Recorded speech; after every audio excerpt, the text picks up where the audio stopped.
But to give us a sense of how the Spurs are engaging fans right now, we are very pleased to have with us the organisation's Vice President of Strategic Brand Engagement, Becky Kimbro. Becky, how are you?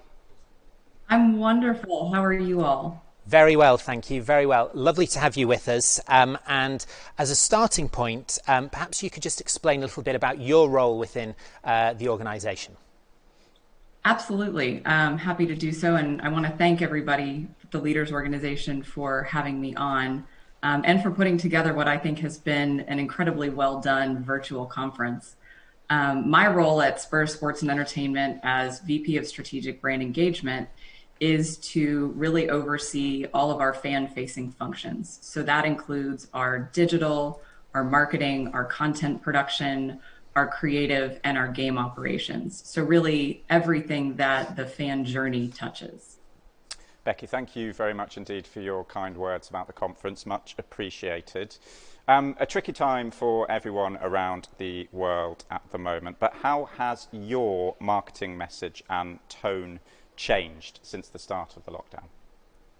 Yeah, I think the entire world of sport was in a bit of shock when the lockdown started. I know it's been addressed in a number of ways at this conference, but the fact that our industry was being shut down precisely because of our ability to bring people physically together was a hard thing for all of us to wrap our heads around. And I think all teams were scrambling not only to put together, a completely new content plan, but also to find the right tone with everything we produced. So we took a step back, and one of the first things that we did after our initial acknowledgement of support for the NBA's decision to shut down was put up a post reminding fans that we've always seen our role as bigger than basketball. And we let fans know that while we couldn't connect physically, we wanted to do so digitally because Spurs family is really one of the most important things for our brand. So in that post, we also asked fans what they wanted to see from us and how they wanted to connect with us during this time. They responded really by telling us that they wanted to see more historical highlights, behind the scenes looks at the team, ways we're helping the community, general check-ins with Spurs personality, and kind of fun and lighthearted content to keep their minds off of everything going on. So from that feedback, we created 6 different content verticals to make sure that we were hitting all of those fan needs. And each vertical has a minimum amount of production that we meet each week. And that approach has helped us focus on what the fans told us they want and to make sure we're creating a wide variety of content. I think, kind of the final point here is that as a brand, we don't talk often about our history, because we firmly believe that each season should be focused on that year's team. But when the only available basketball is history, even history of a season that's currently paused, we had an opportunity to bring in bits of our past during this time and fondly look back with our fans on some of the finest moments in our franchise. So that's probably one of our most noticeable changes as well. Now, you've been producing a lot of content, as you say. What have been some of the practical challenges that you and the team have faced in terms of actually doing that, given that I presume there's a lot of remote working going on? How has that been approached from an organisational point of view? Part of the interesting piece of this pandemic is that every day presents a new challenge. So every day there's a new challenge. But I think one of the biggest challenges for all teams is that every day is a brand new day without games as an anchor or kind of a tentpole storytelling moment. And even in the off season, we have these major moments that we work towards, like the draft, the NBA Summer League, training camp, preseason. We sort of have a very good sense of what our calendar provides for us. And in the absence of those games and all of those major moments, we've had to reimagine every single day as if it were a blank slate. And so that's where I really think the direction of our content verticals has come into play, in making sure that we're balancing the types of content that we're putting out. And especially now, so many weeks into this sports desert, really, folks are beginning to kind of lose interest, I think, in everything. And instead of meaningfully engaging content, we tend to see some mindless scrolling. So to combat that, we're leaning on a set of content criteria that we developed that we call Set Off, and it's an acronym, and the S stands for a focus on story. We don't ever really just want to cover something, so to speak. We actually want to dig and find a meaningful story.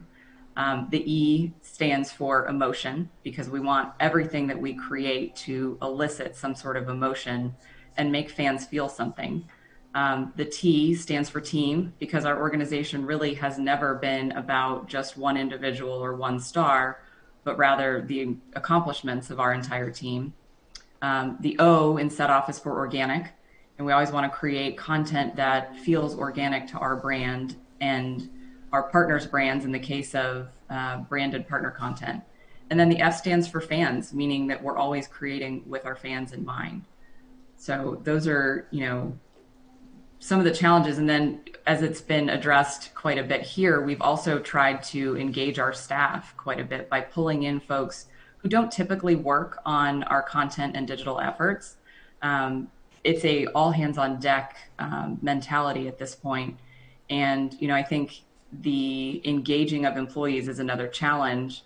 I credit our organization for doing things like hosting weekly town hall meetings, hearing from leadership and other experts in medical and wellness fields.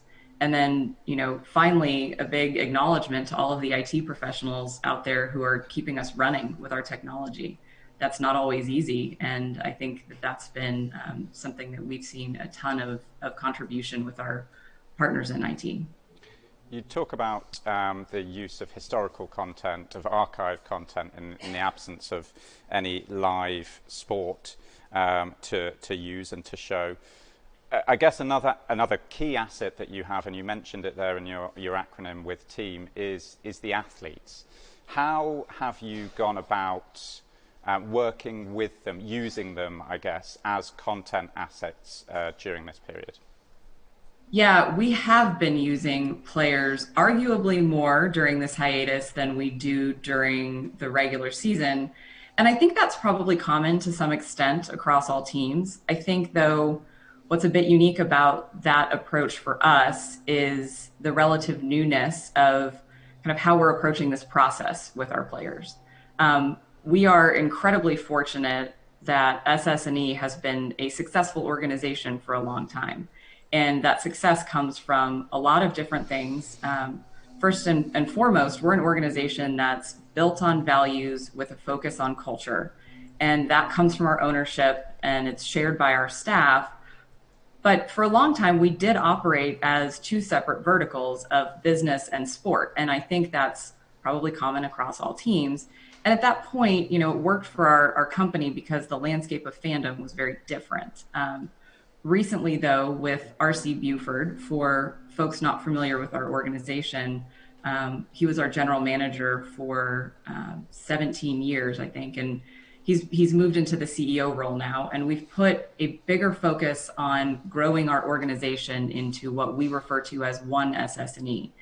And that vision comes with the recognition that because the needs of our key stakeholders have changed, players, fans, partners, et cetera, that we needed to bring sport and business verticals together to meet all of those needs. So ironically, during this time of physical separation, in a lot of ways as an organization, we've become more unified, which has led to some great content with our players. So one example of that, Patty Mills, the longest tenured player on our team, came up with an idea to host a Mother's Day coffee drive a few weeks ago. And this idea from Patty was really born out of two needs. The first being local businesses and coffee shops that are struggling, and two, domestic violence rising since the pandemic started. So Patty decided to double the sales of 8 local coffee shops in a donation to the Family Violence Prevention Services in San Antonio. And I think it's really the perfect illustration of kind of the one SS&E approach. It truly represented our organization doing great things in our community, supporting the vision of one of our players, supporting the needs of our fans. And Patty himself worked alongside our content marketing and digital teams to bring this vision to life. So not only did we create content with him, we were actually partnering with him, and he was involved in the process along the way. And our community group helped to facilitate what ended up being over $100,000 donated for really good causes.